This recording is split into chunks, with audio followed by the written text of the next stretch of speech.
नहीं वैसे नहीं, ये अलका वो है, अलका बुकर पुराने ज़माने की। तो अभी उसका 12 तारीख के बाद वो आएगी मुंबई। ठीक है। और इसके अलावा हिंदी में सारे जहाँ से महंगा है, और उसका भी कुछ नहीं चला। सारे जगह से। महंगा वो जो ओबामा वाली फर्स्ट ईयर ओबामा अच्छा, सेकेंड। तो उसकी कब करवा रहे हो? अभी उसका कुछ चल नहीं रहा। अभी फिलहाल हम लोग सिर्फ ट्रेड वगैरह में न्यूज़ तो है कि इसका। सुखविंदर का कराना है।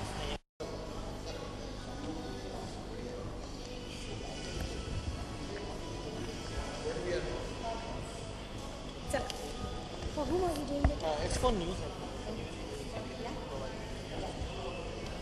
Am I supposed to speak in English, Hindi, Marathi? Hindi, English, ठीक है।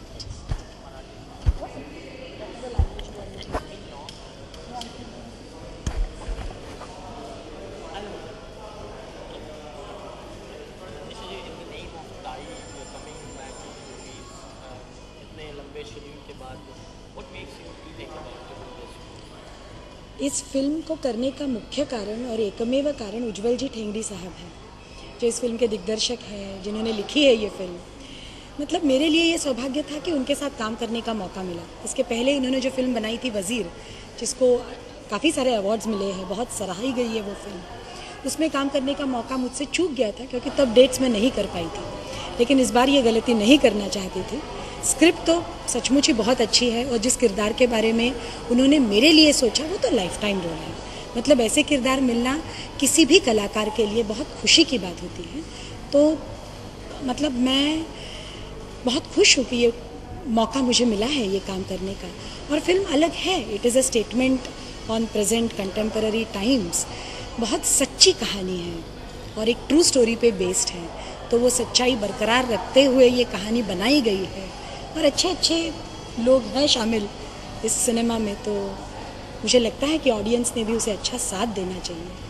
रियल कलाकार को बतौर एक अदाकार पेश करना कितना मुश्किल करना होता है? जब कहानी के साथ आप जुड़ जाते हो और रही कहानी की बात कि वो सच्चाई पे बेस्ड है, तो जाहिर सी बात है कि it becomes fragrant, the whole story becomes fragrant.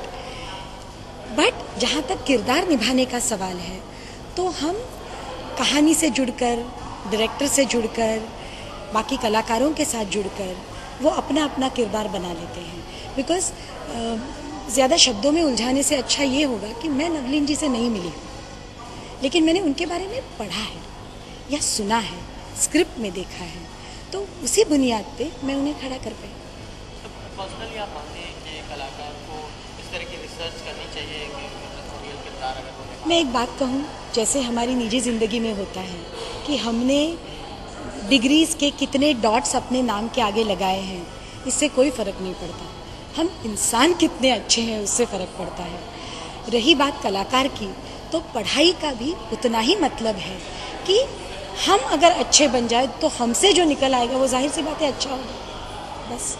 अगर उज्ज्वल जी की बात की जाए तो एक ऑलराउंडर की भूमिका निभा रहे हैं इस मूवी में, तो मुझे हाँ, मैं मतलब उनके बारे में ये कहना चाहूँगी कि हिज टैलेंट इज़ अनफादमेबल, और उन्होंने अगर खुद से ये खोज निकालने की या ढूंढ निकालने की ये कोशिश की है, प्रयास किया है, तो वो काबिल तारीफ़ है। टाइटल की अगर बात की जाए तो नहीं फील इट एज उसमें भी वफादारी है। मतलब अगर रखने के लिए कोई कमर्शियल टाइटल रखना ही होता तो ताई नहीं रखते ना। ताई मतलब एल्डर सिस्टर, जो वो थी। हाँ? तो यहीं से तो वफादारी शुरू हुई है हमारी उस स्क्रिप्ट के प्रति या उस विषय के प्रति। अगर आपके हिसाब से अगर एक स्ट्रॉन्ग वुमेन एक की बात की जाए तो वो क्या होगी और वो कैसी होगी आपकी वुमेन? मुझे ऐसा लगता है कितनी बार औरत पे कई सारे इनहिबिशंस होते हैं कि सोच से लेकर, विचार से लेकर आचार तक, व्यवहार तक। और इसका मतलब ये नहीं कि वो सारी डिसिप्लिन छोड़ दे या कल्चर छोड़ दे, बट उसके दायरे में रहकर भी वो अपना कहा लोगों तक पहुंचा सकती है। I was very happy, and I was very happy that he chose me for the role. The best thing you feel about it? The whole movie is very true, and the truth about the movie is most appealing. One thing you like to say about to your viewers about it? Please come and watch it. Thank you so much.